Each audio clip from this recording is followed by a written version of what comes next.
So let's talk about matter here. Matter can come as an element or a compound. Now there's a difference between elements and compounds. An element is one type of atom that makes up an element. So, for example, this gold here is AU, and theoretically, if it's 24 karat gold, it will only have gold atoms making it up.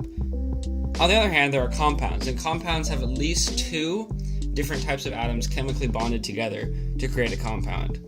For example, this is table salt, this is NaCl, and it's called NaCl because it has two different types of atoms bonded together, making it a compound. There are also homogeneous and heterogeneous mixtures.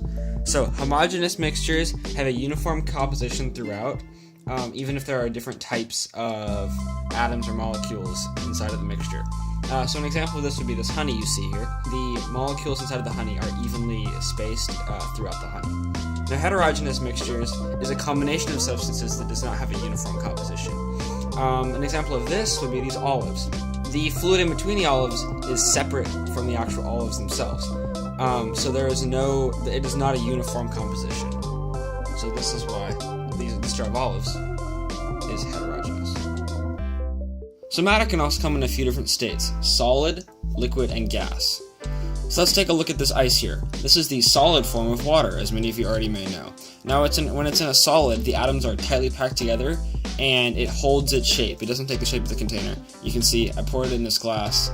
It's not taking the shape of the glass. Now, in the case of ice, when we heat it, it turns into water, which is a liquid.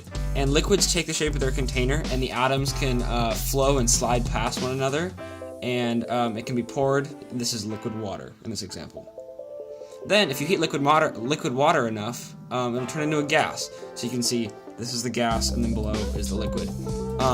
And the gas, they're very excited atoms. So they take the shape of the air or the space around them, and they have no definite volume. So they can spread out to be as large as they want.